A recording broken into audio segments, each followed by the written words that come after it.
قرآن میں اس کا تذکرہ نہیں ہے کہ بے نمازی ہو اور جنت میں ہو. سمجھ میں آ رہی ہے بات کہ نہیں آ رہی؟ میں کسی پہ جہنم کا فتویٰ نہیں لگا رہا, یہ تو اللہ کا کام ہے کس کو جنت دے. قانون اور ضابطہ یہی ہے کہ بے نمازی کے لیے جنت نہیں ہے. یہ اسلام کی پہلی علامت ہے نماز. آپ کو پڑھنی پڑے گی چاہے آپ دل سے خوش ہو یا نہ ہو, آپ کو اور جماعت سے پڑھنی پڑے گی آپ کو. تو یہ وہ حق کا راستہ ہے جس میں سب سے پہلے شیطان رکاوٹ ڈالتا ہے اور اس کے بعد آپ کا اپنا نفس, اور تیسرے نمبر پہ کلچر. ہر حق میں 3 رکاوٹیں کھڑی ہوتی ہیں. تو نماز بھی حق کا راستہ ہے یا نہیں ہے؟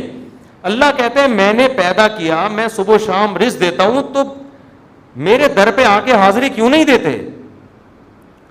اور ہر دفعہ اعلان کروایا جا رہا ہے حی علی الصلاۃ حی علی الصلاۃ. کسی حکم میں ایسی اناؤنسمنٹ دیکھو, رمضان کا اعلان ہلال کمیٹی کی طرف سے ہوتا ہے, خدا کی طرف سے بولو نہیں ہوتا. اللہ نے کوئی ورڈنگ نہیں بتائی کہ یہ نہ. زکوٰۃ کا اعلان کسی کی طرف سے بھی نہیں ہوتا. اسٹیٹ بینک ایک اناؤنسمنٹ کر دیتا ہے کہ چاندی اتنے روپے تولے اور فرسٹ رمضان کو زکوٰۃ کٹ جائے گی. اللہ کی طرف سے اناؤنسمنٹ کا کوئی انتظام بولو نا یار نہیں ہے. ماں باپ کے حقوق, ان کے ساتھ حسن سلوک فرض ہے, لیکن اللہ کی طرف سے کوئی یاد دہانی مسلسل قرآن میں اللہ نے لکھ دیا, بس الگ سے اناؤنسمنٹ نہیں ہے. حج کی الگ سے اناؤنسمنٹ ہے کوئی؟ اللہ کی طرف سے. نماز واحد حکم ہے. فجر میں اللہ نے مؤذن کو کہا کہ اعلان بھی کرو زور سے, اونچی آواز سے, اور ورڈنگ بھی تمہاری نہیں ہوگی, جو الفاظ میں بتاؤں گا ان الفاظ میں لوگوں کو بلانا ہے. ایسا نہ ہو تم اپنے الفاظ میں کہو, لوگ اس کو تمہاری دعوت سمجھیں گے, لوگ مولوی صاحب کا بیان سمجھیں گے اس کو, لوگ کہیں گے مولوی صاحب نصیحت کر رہے ہیں. اگر اللہ مؤذن کو اجازت دیتے تھے بھائی لاؤڈ اسپیکر پہ کھڑے ہو کر لوگوں کو یاد دہانی کراؤ اخفل طریقے سے کہ لوگوں نماز کے لیے آ جاؤ, لوگ اس کو اللہ کا بیان سمجھتے یا مؤذن کا؟ کہتے یار یہ اپنا ہے.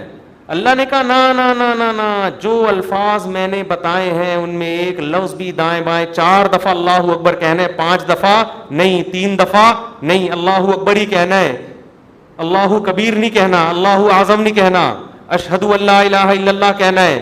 اب لا الہ الا اللہ کے بعد کوئی محمد رسول اللہ لگا سکتا ہے؟ نہ, جو ورڈنگ میری ہے وہ, پھر اشہد ان محمد رسول اللہ, پھر حی علی الصلاۃ, یہ بھی 2 دفعہ کہنا ہے, 3 دفعہ کہنے کی بھی اجازت نہیں, 1 دفعہ کہنے کی بھی اجازت نہیں, پھر حی علی الفلاح. اب مؤذن کہ حی علی الفلاح آج میں پہلے کر دیتا ہوں, حی علی الصلاۃ آج میں بولو بعد میں. نہ اللہ نے کہا تیرا کام ہے, تو میری طرف سے متعین ہے, یہ اناؤنسمنٹ میری طرف سے ہوگی. کیوں؟ اللہ ایک ایک بات اس لیے تاکہ اللہ کی حجت اس کے بندوں پہ تمام ہو جائے. کل قیامت میں کوئی یہ نہ کہہ سکے اے اللہ نماز میری سمجھ میں نہیں آ رہی تھی. اللہ کہے گا 5 دفعہ تیرے کان میں نے اپنی کبریائی ڈلوائی اور وہ ورڈنگ تو اس کو بھول گیا تھا, یہ کیسے ہو سکتا ہے؟ میرے بھائی چھوٹا حکم نہیں ہے, چھوٹا حکم نہیں ہے, ایمان اور کفر کا مسئلہ یہ. ابھی سے عزم کرو, ابھی سے پابند. اگر سستی ہو رہی ہے سستی کا علاج کرو. آج موٹیویشنل اسپیکر آپ کو بتا رہے ہیں سستی کا علاج کیا ہے. وہ آپ کو پیسہ کمانے میں جو سستی ہو رہی ہے نا اس کا علاج بتا رہے ہیں. آپ سارا دن سوتے پڑے رہو, مر جاؤ گے بھوک سے, زیادہ سے زیادہ یہی ہوگا, کم نقصان ہوگا آپ کا. لیکن قیامت کے دن جو اللہ سب سے پہلے آپ سے پوچھے گا وہ کیا پوچھے گا؟ وہ نماز کا پوچھے گا کہ میں نے پیدا کیا تھا اور میں نے بار بار پیدا ہوتے ہی کان میں اذان دلوا دی, پیدا ہوتے ہی. اس کو ہلکا سمجھنا شروع کر. خواتین جا رہی ہیں شاپنگ کرنے, نماز گول. سفر پہ جا رہے ہیں, نماز گول. تو سفر میں ہی تو پتہ چلتا ہے نماز کا, شاپنگ کے دوران ہی تو پتہ چلتا ہے نماز کا. تو آج سے عزم کرو میرے بھائی. اور میں ایک نسخہ بتا دوں, جس نے فجر کی نماز جماعت سے پڑھ لی, اس کا مطلب باقی نمازیں بھی کیسے پڑھتا ہے وہ؟ جماعت سے پڑھے.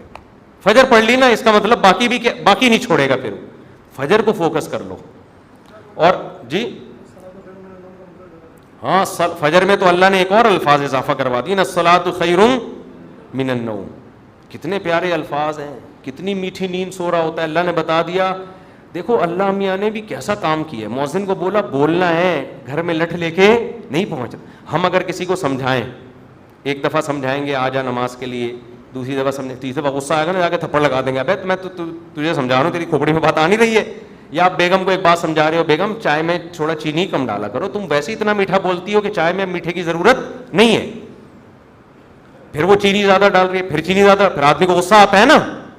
یہی تھوڑی کہ ہمیشہ ایک ریکارڈنگ چلا کے چلا جائے گا, چینی کم ڈالو, چینی کم ڈالو. ایک دن 5 6 7 8 دفعہ آ کے اس کو غصہ آئے گا کہ بھائی بولا ہے کم ڈالو, نمک کم ڈالو, 1 دفعہ 2 دفعہ 3. لیکن اللہ کا اصول دیکھو, اللہ نے کہا مؤذن سے فجر میں اعلان کر دینا, حی علی الصلاۃ حی علی الفلاح الصلاۃ خیر من النوم, نماز نیند سے بہتر ہے. بس بتا دینا, گھر میں ڈنڈا لے کے نہیں پہنچنا, نہ سونے تو جو پڑا ہوا ہے. کیوں؟ لا تحسبن اللہ غافلا عما یعمل الظالمون.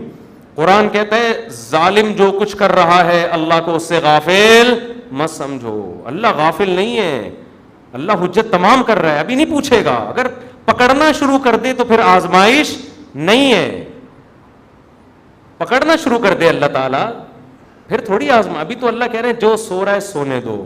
جو میرے نیک بندے ہوں گے نا, جن کو پتا ہے کھلاتا اللہ ہے پلاتا اللہ ہے, وہ اس آواز پہ کان دھریں گے, وہ اسے سنیں گے. یار یہ بار بار کیا کہا جا رہا ہے. غیر مسلم بھی سنتے ہیں اذان, پتہ ہے آپ کو, وہ بھی غور کرتے ہیں یہ کیا ہو رہا ہے, بار بار کیوں مسلمان اناؤنسمنٹ کرتے ہیں. لیکن ہم اس اناؤنسمنٹ کو سن سن کے ہمارے کان سن ہو گئے ہیں. تو ہم اس خوش فہمی میں ہیں کہ اللہ تعالیٰ مؤذن کو آٹو پہ کر کے معاذ اللہ بھول گیا ہے. جیسے بٹن دبا کے بعض دفعہ آدمی بھول جاتا ہے نا, تو اللہ مؤذن کا بٹن دبا کے شاید بھول گئے ہیں.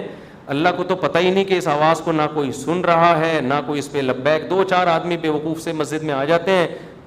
وہ میں مذاق میں کہہ رہا ہوں, ایسا نہ ہو ہمارے نمازی بولے ہم کو بیوقوف کیوں بول رہے ہو. مطلب وہ میرا مقصد اس سے یہ ہے کہ وہ جو ایک آدمی تھا نا, ایک مولوی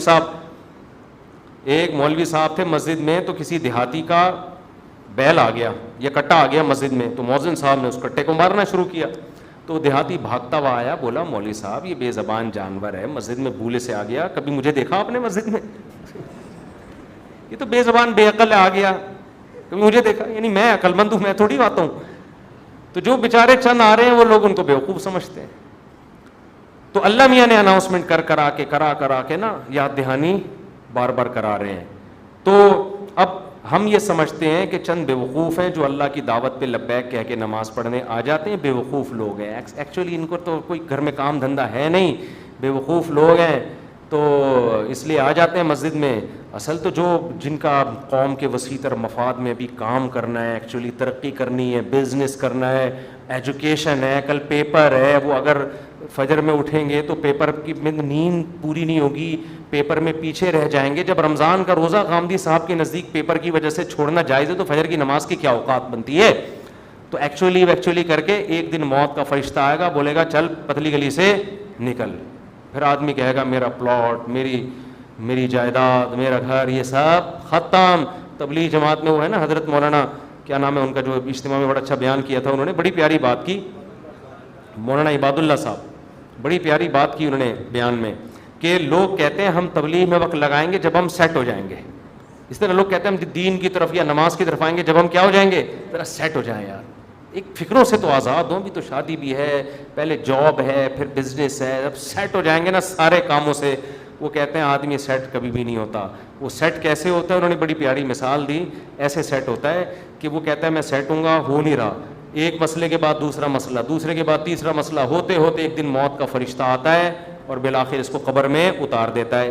پھر اس کے رشتہ دار اس کو قبر میں اتارتے ہیں اور دیکھتے ہیں اس کو قبلہ رخ کر کے ذرا صحیح طرح سے لٹاؤ. صحیح طرح سے لٹانے کے بعد پھر کیا کہتے ہیں, اب سیٹ ہے. مردے کو کہتے ہیں نا اب یہ کیا ہے, اب سیٹ ہے, اب مٹی ڈال دو. اس سے پہلے پتھر نہیں رکھتے قبر میں جب تک مردہ سیٹ. بے بھائی مردہ ٹیڑھا میڑھا قبر میں پڑا ہوگا تو کوئی مٹی ڈالتا ہے, پہلے سیٹ کرتے ہیں نا اس کو. تمیز سے سیٹ کرنے کے بعد سب بیک زبان بولتے ہیں گورکن سے, اب پتھر رکھ دو, اب کیا ہے, اب سیٹ ہوا ہے. لیکن اب سیٹ ہونے کا فائدہ بولو, اب نہ تیرے قبر میں اذان کی آواز آئے گی تجھے, نہ کوئی الصلاۃ خیر من النوم سمجھائے گا, اور تیری جائیدادوں کو پیچھے لوگ ترنے والا سمجھ کے پھوڑ رہے ہوں گے. 2-4 دن یاد کریں گے ہمارے ابا نے ہمارے لیے بحریہ ٹاؤن میں کتنا اچھا پلاٹ بنایا, ہمارے ابا بہت اچھے تھے, کیوں چلے گئے دنیا سے. 3-4 دن کے بعد ویلیاں لگاتے ہوئے پھر رہے ہوں گے آپ کے بچے. کون سے ابا کہاں گئے, کیا ہوا, کوئی نہیں یاد کرے گا میرے بھائی. 4 دن میں سب بھول بھلائیاں. اور اولاد کو دین نہیں سکھایا وہ تو چوتھے دن ہی بھول جاتی ہے. دین سکھایا تو کم از کم موت تک دعاؤں میں یاد رکھ رہے ہوتے ہیں. تو اس لیے انسان کا بچہ وہی ہے میرے بھائی جو انگریزوں سے دھوکے میں نہ ہو, یہ لبرل لوگوں سے دھوکے میں نہ ہو. ایک موٹیویشنل اسپیکر کی میں تقریر سن رہا تھا ابھی. کبھی کبھار میں سنتا نہیں ان کی تقریریں, کلپ سامنے آ جاتے ہیں نا, شارٹ کلپ آج کل 1-1, 2-2 منٹ کے آ رہے ہیں. تو میرے سامنے کلپ آ گیا, اس نے تقریر میں کہا کہ خدا جو ہے نا, خدا یہ ہمارا بلیو ہے, یہ کوئی ریئلٹی نہیں ہے. ریئلٹی وہ ہوتی ہے جو سائنس ثابت کرے. سائنس تو خدا کو ثابت نہیں کرتی, تو ریئلٹی پہ چلو, اپنے بلیو پہ مت چلو. میں نے کہا یہ اس کے جوابات تو میں پھر کبھی بعد میں دوں گا. یہ فضول بکواس جو کی ہے, کیا مطلب ہے اس کا, اس میں کتنی سقم ہے, کتنی عیب ہے اس تقریر میں. لیکن میں نے کہا مرے گا تو یہ سارا تیرا جو تکبر ہے نا, جس نے بنایا ہے وہ پوچھے گا کہ تیرا بلیف مجھ پہ تھا کیوں نہیں. تو سائنسدانوں کو تو مانتا ہے, بنی ہوئی چیزوں کو دیکھ کر کہتا ہے کسی سائنٹسٹ نے یا کسی میکینک نے بنائی ہے, اور وہ میکینک خود بخود کیسے بن گیا.